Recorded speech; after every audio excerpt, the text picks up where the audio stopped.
Hello friends, welcome to my YouTube channel the maths guru. Students, last video में हमने discuss किया था supremum and infimum. Also we have discussed the upper bound and lower bound for a set. किसी भी set के लिए lower bound और upper bound कैसे फाइंड आउट करते हैं, साथ ही साथ लीस्ट अपर बाउंड यानी कि सुप्रीमियम एंड ग्रेटेस्ट लोअर बाउंड यानी कि इन्फीमियम क्या होता है, ये सब हमने जाना था लास्ट वीडियो में।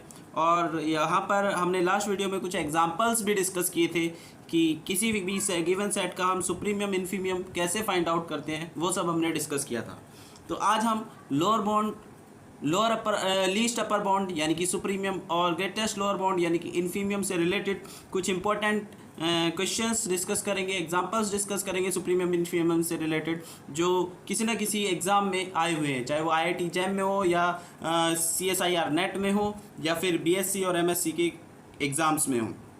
तो चलिए स्टार्ट करते हैं वीडियो। एक हमने क्वेश्चन पेपर लिया हुआ है, इस क्वेश्चन पेपर से रिलेटेड कुछ क्वेश्चंस हम डिस्कस करते हैं जो एग्जाम में आए हुए हैं। तो सबसे पहला काम यहाँ पर ये क्वेश्चन है, every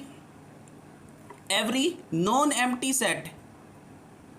empty set of real number which is bounded. कोई भी नॉन एम्प्टी सेट है रियल नंबर्स का जो बाउंडेड है, तो उसके लिए क्या एग्जिस्ट करेगा? Has supremum, option A, option B infimum, option C A and B both means infimum और सुप्रीमियम दोनों को इंक्लूड करेगा, और ऑप्शन डी ऑल एलिमेंट्स। तो जैसा कि हमने डिस्कस किया, बाउंडेड सेट किसे कहते हैं? बाउंडेड सेट उसे कहते हैं कि जिस सेट का अपर बाउंड और लोअर बाउंड दोनों एग्जिस्ट करें। इट मीन्स अगर सेट एस बाउंडेड है तो इसके कोरस्पॉन्डिंग हमें दोनों वैल्यूज मिलेंगी, एक रियल नंबर कैपिटल के मिलेगा और एक स्मॉल के मिलेगा, जिससे सेट की सारी values for all x belongs to S, set के सारे नंबर्स एक्स जो है वो कैपिटल के से लेस देन इक्वल हो और स्मॉल के से ग्रेटर देन इक्वल हो, ऐसे दो रियल नंबर हमें मिल पाएंगे। यानी कि ये जो नंबर है वो अपर बाउंड की कंडीशन सेटिस्फाई कर रहा है, लोअर बाउंड की, इट मींस अपर और लोअर बाउंड दोनों एग्जिस्ट करेंगे। और अगर अपर बाउंड एग्जिस्ट कर रहा है तो सारे अपर बाउंड में से जरूर कोई ना कोई एक हमें लीस्ट वैल्यू जरूर मिल जाएगी, इसका मतलब सेट का सुप्रीमियम जरूर एग्जिस्ट करेगा। इसी तरीके से अगर हम लोअर बाउंड की बात करें तो लोअर बाउंड अगर एग्जिस्ट कर रहा है, क्योंकि बाउंडेड कह रहा है, तो लोअर बाउंड एग्जिस्ट करेगा, और लोअर बाउंड एग्जिस्ट करेगा तो जितने भी लोअर बाउंड है उनमें से ग्रेटेस्ट वैल्यू जरूर मिल जाएगी, इसका मतलब सेट का इन्फीमियम भी एग्जिस्ट करेगा। इट मीन्स यहाँ से ये रिजल्ट ट्रू हो जाता है कि अगर सेट बाउंडेड है तो इन्फीमियम और सुप्रीमियम दोनों एग्जिस्ट करेंगे। तो यहां से आंसर इस फोर्थ क्वेश्चन का सी आंसर करेक्ट हो जाएगा। चलिए प्यारे दोस्तों, फिर नेक्स्ट क्वेश्चन हम डिस्कस करते हैं।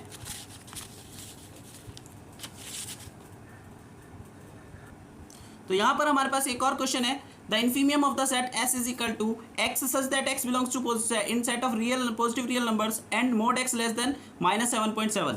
तो यहाँ पर इस सेट के लिए हमें इन्फीमियम फाइंड आउट करना है। सेट का आंसर यहाँ पर ऑप्शन है हमारे पास A 5, option B -7.7, next is -7 and next is 0। तो इस तरीके से हमारे पास ये चार ऑप्शन है, हमें आइडेंटिफाई करना है कि सेट का इन्फीमियम क्या होगा। तो प्यारे दोस्तों, सबसे पहले यहाँ पर हम देखेंगे कि यहाँ पर जो सेट है उसमें ये बोला हुआ है कि x जो एलिमेंट है सेट के अंदर वो पॉजिटिव रियल नंबर के सेट में बिलोंग कर रहा है। It means x can not be negative, तो x नेगेटिव नहीं हो सकता। तो क्योंकि हम मोड की डेफिनेशन जानते हैं, mod x is always equal to x for all x belongs to x greater than 0, यानी कि x अगर 0 से ग्रेटर है तो उस केस में mod of x is equal to x होता है। तो यहाँ पर x पॉजिटिव रियल नंबर बोला हुआ है, इट मींस यहाँ डेफिनेशन में यहाँ पर जो ये मोड लिया हुआ है उसकी कोई रिक्वायरमेंट नहीं है, क्योंकि mod x is equal to x हो जाएगा। इट मींस यहाँ पर जो सेट S होगा उसमें एलिमेंट क्या होंगे? x such that x less than 7.7 and x belongs to positive real number. तो इस तरीके से ये हमारे पास सेट हो जाएगा। तो अगर इस डेफिनेशन के अकॉर्डिंग हम सेट को कलेक्ट करें तो इसमें एलिमेंट रियल नंबर होने हैं जो कि पॉजिटिव हो, पॉजिटिव का मतलब 0 से ग्रेटर होंगे, और लेस देन 7.7, इट मीन 7.7 से लेस होने हैं। तो इसका मतलब ये हमारे पास जो सेट बन जाता है ये ओपन इंटरवल बन जाता है, जिसमें कि सारे एलिमेंट 0 से ग्रेटर होंगे और 7.7 से लेस होंगे, सारे रियल नंबर्स ऐसे होंगे। तो यहाँ से हमें दिख जाता है कि अगर हम इसे नंबर लाइन पर प्लॉट करें तो यहाँ पर एलिमेंट 0 आएगा, नेक्स्ट फिर यहाँ पर कहीं पर एलिमेंट 7.7 आएगा। तो यहाँ पर हमें इसका इन्फीमियम फाइंड आउट करना है। इन्फीमियम मींस यहाँ पर हमें इस सेट के लिए वो नंबर फाइंड आउट करना है जो कि सारे लोअर बाउंडों में ग्रेटेस्ट हो। तो लोअर बाउंड अगर फाइंड आउट करना है तो इस सेट का लोअर बाउंड क्या होगा? लोअर बाउंड होगा वो रियल नंबर जो कि जिससे कि सेट के सारे वैल्यूज ग्रेटर देन और इक्वल रहने वाले हैं। तो हम यहाँ पर ऑब्जर्व कर रहे हैं कि सारे जो नंबर्स हैं यहाँ पर सेट के अंदर जो एलिमेंट्स हैं वो 0 और 7.7 के बीच में लाई कर रहे हैं। इट मींस सारी वैल्यूज जो है वो 0 से ग्रेटर होंगी, ये बात श्योर है। 0 से ग्रेटर होंगी, इट मींस 0 इसका एक क्या हो गया? लोअर बाउंड हो गया, क्योंकि लोअर बाउंड की डेफिनेशन कहती है कि वो नंबर जिससे सेट, वो रियल नंबर जिससे सेट की सारी वैल्यूज, सारे एलिमेंट्स ग्रेटर देन और इक्वल हो, वो लोअर बाउंड कहलाता है। तो यहाँ पर 0 एक ऐसा नंबर है जिससे सेट की सारी वैल्यूज ग्रेटर देन इक्वल है, तो इसमें 0 इसका लोअर बाउंड हो गया। इसी तरीके से इसके 0 के लेफ्ट साइड जितने भी वैल्यूज होंगी, जैसे कि -0.1, -0.2 एंड सो ऑन, -1, -2, -3, ये सारी वैल्यूज भी ऐसी नंबर होंगे जिनसे कि सेट की वैल्यू सारी ग्रेटर देन होने वाली है। It means -0.1, 2 and so on, -1, -2, -3 and so on, ये सब इसके लोअर बॉन्ड होने वाले हैं। तो इन सारे लोअर बॉन्डों में से जो ग्रेटेस्ट है दैट इज 0, तो 0 इसका ग्रेटेस्ट लोअर बॉन्ड यानी कि इन्फीमियम हुआ। तो यहाँ से ऑप्शन हमारा करेक्ट हो जाता है क्या, 0। तो यहाँ से ऑप्शन डी यहाँ पर करेक्ट हो जाएगा हमारा क्वेश्चन नंबर 14 के लिए, इन्फीमियम ऑफ S इक्वल टू 0 हो जाएगा। चलिए मेरे दोस्तों फिर एक यहाँ पर हमारे पास एक क्वेश्चन है जिसमें हमें फाइंड आउट करना है इन्फीमियम ऑफ द सेट। हमें इस सेट का इन्फीमियम फाइंड आउट करना है जिसमें सेट S है। सेट S में जो एलिमेंट है x such that x belongs to q, means x जो है वो q मीन्स रेशनल नंबर है और जो कि इस कंडीशन को सेटिस्फाई करते हो कि x is equal to -1 to the power n into 1/n minus 4/n for all n belongs to natural number. यहाँ पर n एक नेचुरल नंबर है, तो यहाँ पर फॉर ऑल का सिंबल है। तो इसके लिए हमें यहाँ पर सेट का इन्फीमियम फाइंड आउट करना है। तो पहले दोस्तों यहाँ पर इन्फीमियम फाइंड आउट करने के लिए पहले हम देख लेते हैं कि इसमें सेट में एलिमेंट्स किस तरीके के होंगे। तो यहाँ पर S जो सेट है इसमें एलिमेंट्स दो तरीके के होंगे, नेगेटिव और पॉजिटिव। वो डिपेंड करेगा n इवन नंबर है n पॉजिटिव नंबर है। तो सेट S में दो केस बनते हैं। एलिमेंट यहाँ पर सेट में एलिमेंट होंगे, n अगर इवन नंबर है, n अगर इवन नंबर है तो ये पॉजिटिव आएगा और ये 1/n, या ऑड नंबर है तो ये नेगेटिव आएगा और यहाँ पर -1/n माइनस 4/n वैल्यू आ जाएगी। और ये अगर n इवन नंबर है तो ये आ जाएगा -1 की power even number, positive value आएगी तो 1/n माइनस 4/n। ये इवन, ये ऑड के केस में है और ये इवन के केस में है। तो यहाँ पर हमें दो केस मिल जाते हैं। अब यहाँ पर n नेचुरल नंबर बोला हुआ है, तो जरा सेट के एलिमेंट्स को हम कलेक्ट करें तो यहाँ पर n 1 के कोरस्पॉन्डिंग जो वैल्यू आएगी, n अगर 1 लेते हैं तो सेट में जो फर्स्ट प्लेस पर फर्स्ट एलिमेंट आएगा n इक्वल टू 1 के कोरस्पॉन्डिंग, तो 1/1 1 माइनस 4/1, तो 1 माइनस 4 इट मीन्स, और 1 माइनस 4 मीन्स -3, और ऑलरेडी एक माइनस है तो +3 आ जाएगा। तो फर्स्ट प्लेस पर एलिमेंट ये आ जाएगा।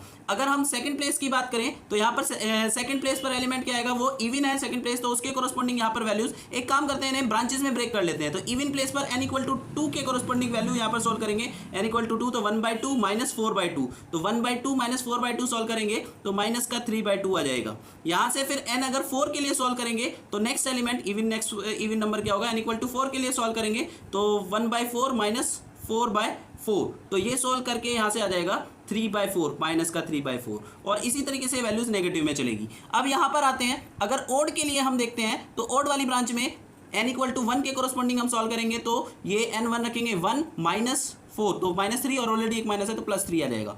अगर हम n इक्वल टू यहाँ पर 2 पुट करते हैं तो n इक्वल टू 1 के बाद नेक्स्ट ओड नंबर होगा यहाँ पर 3, n इक्वल टू 3 पुट करते हैं तो 1/3 माइनस 4/3, तो 1/3 माइनस 4/3 माइनस 3/3, और माइनस 3/3 ऑलरेडी माइनस साइन है तो +3/3 वैल्यू आ जाएगी। तो इसी तरीके से यहाँ पर आगे वैल्यूज आती चली जाएंगी। तो प्यारे दोस्तों यहाँ पर हमें जो ढूंढना है वो इन्फीमियम है, और इन्फीमियम जो वैल्यू होगी वो होगी जितने भी लोअर बॉन्ड्स हैं उन सारे लोअर बॉन्ड्स में सबसे ग्रेटर। तो हम यहाँ पर ऑब्जर्व कर रहे हैं कि अगर हम n ओड ले रहे हैं तो सारी वैल्यू पॉजिटिव आ रही है, और n अगर इवन वैल्यूज ले रहे हैं, इवन प्लेस के एलिमेंट्स देख रहे हैं तो वो हमारी सारी वैल्यू नेगेटिव आ रही है। इट मीन्स यहाँ पर जो भी इन्फीमियम यानी कि सबसे लोएस्ट वैल्यू दिखने वाली है वो नेगेटिव में से ही दिखेगी। तो नेगेटिव में से दिखेगी तो सबसे पहले हमें ये देखना है कि ये जो सीरीज है वो लेफ्ट टू राइट जाने पर ये इंक्रीज हो रही है या डिक्रीज हो रही है। तो प्यारे दोस्तों यहाँ पर ये था 3/2, नेक्स्ट था 3/4, तो न्यूमेरिकली अगर नेगेटिव साइन को हम नेगलेक्ट कर दें तो ये वैल्यू क्या हो रही है, यहाँ पर डिक्रीज हो रही है, लेफ्ट टू राइट ये डिक्रीज हो रही है। पर नेगेटिव साइन आ गया है तो ये क्या हो जा रही है, इंक्रीज हो रही है। तो इंक्रीज हो रही है तो इसका मतलब यहाँ से लेफ्ट से राइट जाने पर वैल्यूज जो है वो इंक्रीज हो रही है। तो सबसे लोएस्ट वैल्यू कहाँ पर दिखाई देगी, लेफ्ट में दिखाई देगी। तो लेफ्ट में सबसे लोएस्ट वैल्यू कितनी दिख रही है, -3/2। इट मीन सेट S में जितनी भी वैल्यू होंगी वो सारी values for all x belongs to S, set में जितने भी वैल्यूज होंगी उन सभी के कोरस्पॉन्डिंग एक हमें नंबर -3/2 मिल गया, जिससे सेट के सारी वैल्यूज ग्रेटर देन और इक्वल होने वाली हैं। तो नंबर लाइन पर ऐसा नंबर -3/2 मिला जिससे सेट की सारी वैल्यूज ग्रेटर देन और इक्वल होने वाली है, यानी कि ये इसका लोअर बॉन्ड हो गया। और ऐसे बहुत सारे लोअर बॉन्ड होंगे, -3/2 से लेस वैल्यू जो होगी -1.6 -1.7 इस तरीके से, पर उन सभी में सबसे ग्रेटर कौन दिख रहा है यहाँ पर, -3/2, इट मीन्स 1.5। तो इसलिए ये इसका greatest lower bound it means infimum हुआ। तो आंसर इसका क्या हो जाएगा, यहाँ पर बी करेक्ट हो जाएगा, आंसर बी करेक्ट हो जाएगा। चलिए एक नेक्स्ट क्वेश्चन और हम, तो यहाँ पर एक हमारे पास क्वेश्चन है the infimum of the set. Infimum हमें फाइंड आउट करना है सेट का S is equal to x such that x belongs to n, x natural number है इट मीन्स, और ये कंडीशन सेटिस्फाई करता है कि mod of x less than 5.7। तो इस सेट के कोरस्पॉन्डिंग हमें इन्फीमियम फाइंड आउट करना है। Options are 0, -7, -5.7, -5 and last option is 1। तो प्यारे दोस्तों देखते हैं कि यहाँ पर इसका जो सॉल्यूशन है वो क्या रहने वाला है। तो यहाँ पर जैसे कि हम देख रहे हैं सेट में एक कंडीशन यहाँ पर गिवन है कि जो एलिमेंट x हैं वो सारे नेचुरल नंबर होने हैं, और हम जानते हैं नेचुरल नंबर कभी भी नेगेटिव नहीं होते, हमेशा ग्रेटर देन 0 होते हैं, पॉजिटिव होंगे। जीरो पे इंक्लूड नहीं होगा। तो अगर ये पॉजिटिव वैल्यूज हैं तो इट मीन्स यहाँ पर मोड एक्स का तो कोई मतलब ही नहीं बनता, यानी कि mod x is equal to x होगा, क्योंकि पॉजिटिव नंबर का मोड तो सेम वही वैल्यू आ जाती है। तो इट मीन्स यहाँ पर सेट एस जो है उसमें एलिमेंट होंगे एक्स सच दैट एक्स जो कि नेचुरल नंबर हो और साथ ही साथ एक्स लेस देन 5.7 हो। तो मोड एक्स क्योंकि एक्स हो जाएगा पॉजिटिव वैल्यू के लिए। तो यहाँ पर जो सेट एस है फिर क्या बन जाने वाला है, सारे वो नेचुरल नंबर जो कि 5.7 से लेस हैं। तो इसमें वैल्यूज क्या आ जाएंगी, 5.7 से लेस नेचुरल नंबर्स 1 भी आएगा, 2 भी आएगा, 3 भी आएगा, 4 भी आएगा और एट लास्ट यहाँ 5 भी आएगा। उसके बाद 6 लेंगे तो वो इससे ग्रेटर हो जाने वाला है, बट हमें लेने हैं 5.7 से लेस। तो इसका मतलब सेट में एलिमेंट ये होंगे 1 2 3 4 5। तो इस सेट के लिए हमें इन्फीमियम ढूंढना है। इन्फीमियम मतलब होता है क्या कि सारे लोअर बॉन्डों में से सबसे ग्रेटेस्ट। तो इस सेट के कोरस्पॉन्डिंग लोअर बॉन्ड क्या होगा, नंबर लाइन पर अगर हम इस सेट को प्लॉट करें तो यहाँ पर 0 1 2 3 4 अप टू 5 तक यहाँ के एलिमेंट हो जाएंगे। और यहाँ पर हमारा सेट जो है बस यहाँ से यहाँ तक के एलिमेंट्स हैं 1 2 5 तक। तो इस सेट के लिए लोअर बॉन्ड क्या होगा, किसी भी सेट का लोअर बॉन्ड होता है नंबर लाइन पर वो एलिमेंट या रियल नंबर के सेट में से वो नंबर जिससे सेट की सारी वैल्यूज ग्रेटर देन और इक्वल होने वाली है। तो यहाँ पर हम देख रहे हैं कि इसके लेफ्ट में 1 के लेफ्ट में जितनी भी वैल्यूज होंगी उन सभी से ये सेट के सारे एलिमेंट ग्रेटर होंगे। इट मीन्स 1 के लेफ्ट में जो भी वैल्यूज है वो सारे नंबर इसके क्या होने जाने लोअर बॉन्ड, और उन सारे लोअर बॉन्डों में ग्रेटेस्ट कौन होगा, वो इन्फीमियम होगा, यानी कि ग्रेटेस्ट लोअर बॉन्ड इन्फीमियम। तो यहाँ पर सारे लोअर बॉन्ड जो होंगे यहाँ पर 1 से पहले जो भी वैल्यूज आएंगी, it mean 0.9 0.8 0.7 0.1 0 and so on, minus 0.1 minus 0.2 and so on, ये सारे वैल्यूज लोअर बॉन्ड होगी। और उन सारे लोअर बॉन्डों में से सबसे ग्रेटेस्ट वैल्यू क्या दिखेगी हमें, लोअर बॉन्ड वो 1 दिखाई देगी। तो इसका मतलब 1 इसका यहाँ पर greatest lower bound, it means infimum हो जाने वाला है। इट मीन्स आंसर हमारा जो है वो डी करेक्ट हो जाएगा। तो यहाँ पर डी आंसर जो है वो इसका करेक्ट आंसर हो जाएगा। तो चलिए प्यारे दोस्तों नेक्स्ट क्वेश्चन। तो यहाँ पर हमारे पास एक क्वेश्चन है जिसमें कि हमें फाइंड आउट करना है supremum of the set S is equal to 2n + 1 upon 3n + 2 such that n belongs to natural number. तो यहाँ पर एस सेट जो है वो सारे नेचुरल नंबर्स, एस सेट जो है इस टाइप के रेशनल नंबर को 2n + 1 अपॉन 3n + 2 की फॉर्म के रेशनल नंबर को कंटेन करता है, जहाँ पर n जो है वो वैल्यू नेचुरल नंबर है। तो चलिए देखते हैं सेट के एलिमेंट्स को में सेट में किस टाइप के एलिमेंट होंगे। तो उसके लिए हम पहले इसको थोड़ा सा सिंप्लीफाई कर लेते हैं, क्योंकि ये फ्रैक्शन जो अगर हम देखें तो ये प्रॉपर फ्रैक्शन नहीं है, इम्प्रॉपर फ्रैक्शन है। न्यूमरेटर और डिनोमिनेटर की डिग्री इक्वल है। तो पहले हम इसे प्रॉपर फ्रैक्शन में कन्वर्ट कर लेते हैं, डिवाइड कर लेते हैं 3n + 2 से 2n + 1 को। तो जब हम प्यारे दोस्तों डिवाइड करेंगे तो टेबल यहाँ पर 2/3 टाइम्स जाएगा, जिससे कि यहाँ पर ये सेम 2n हो जाए। तो 2/3 से मल्टीप्लाई करेंगे तो यहाँ पर 2n आ जाएगा और यहाँ पर प्लस 4/3 आ जाएगा। जब हम इन्हें सब्ट्रैक्ट करेंगे तो साइन चेंज हो जाएगा और ये कैंसिल, और यहाँ से सॉल्व करके माइनस का 1/3 आ जाएगा। इट मीन्स ये रिमाइंडर हुआ, ये क्वोशेंट हुआ और ये डिविजर हुआ और ये डिविडेंड हुआ। ठीक है, तो हम इस को फ्रैक्शन को फिर क्या लिख सकते हैं, फ्रैक्शन को हम लिख सकते हैं यहाँ पर quotient, it means 2/3 plus remainder is -1/3 upon divisor that is 3n + 2। तो इस तरीके से हम इसे लिख सकते हैं such that n belongs to natural number. तो यहाँ पर जो ये सेट है वो इस तरीके से हमारे पास फ्रेम हो जाता है। अब इस सेट के अंदर अगर हम देखें तो यहाँ पर जो वैल्यूज हैं 2/3 -1/3 into 3n + 2 such that n belongs to natural number, ये सेट हमारे पास फ्रेम हो जाता है। तो अगर हम यहाँ पर देखें तो जैसे जैसे n इंक्रीज होगा ये जो डिनोमिनेटर है वो इंक्रीज होगा, और डिनोमिनेटर इंक्रीज होगा तो इस फ्रैक्शन की वैल्यू डिक्रीज होगी, और फ्रैक्शन की वैल्यू डिक्रीज होगी तो यहाँ पर ये उतना ही वैल्यू इसमें से लेस माइनस होगा, और जितना कम माइनस होगा उतना ही फ्रैक्शन की वैल्यू बढ़ती चली जाएगी। इसका मतलब ये वैल्यू n इंक्रीज होने पर इंक्रीज हो रहा है, इट इज इंक्रीजिंग फंक्शन।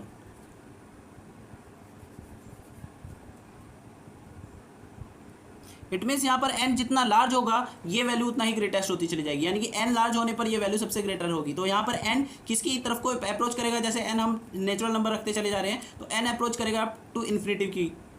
तो n जब जैसे जैसे इन्फिनिटी की तरफ को अप्रोच करेगा तो ये वैल्यू किसकी तरफ को अप्रोच करेगी, n टेंस टू इन्फिनिटी। अगर हम रिप्लेस करें यहाँ पर वैल्यू लिमिट तो यहाँ पर 1/∞ की फॉर्म बनेगी, दैट मीन्स 0। तो इट मीन्स ये वैल्यू 0 की तरफ को अप्रोच करेगी। तो इट मीन्स ये सॉल्व करके वैल्यू 2/3 -0 इट मीन्स 2/3 आ जाएगा। इट मीन्स जो ग्रेटेस्ट वैल्यू होगी इस सेट के लिए वो ग्रेटेस्ट वैल्यू क्या रहने वाली है, 2/3 आ जाएगी। तो प्यारे दोस्तों यहाँ से आंसर यहाँ पर 2/3 आ जाएगा इस 33 क्वेश्चन का। तो आज के लिए इतना ही प्यारे दोस्तों। अभी हमने सुप्रीमियम के और इन्फीमियम से रिलेटेड एग्जाम्स में आए हुए इंपॉर्टेंट क्वेश्चंस को डिस्कस किया। इसी से रिलेटेड और भी क्वेश्चन हम आगे की वीडियो में डिस्कस करेंगे। आप लोगों से ये मेरी रिक्वेस्ट है कि इस वीडियो को ज़्यादा से ज़्यादा लाइक, शेयर और सब्सक्राइब कीजिएगा इस चैनल को, जिससे कि बाकी और जो स्टूडेंट्स हैं उनका बेनिफिट हो सके।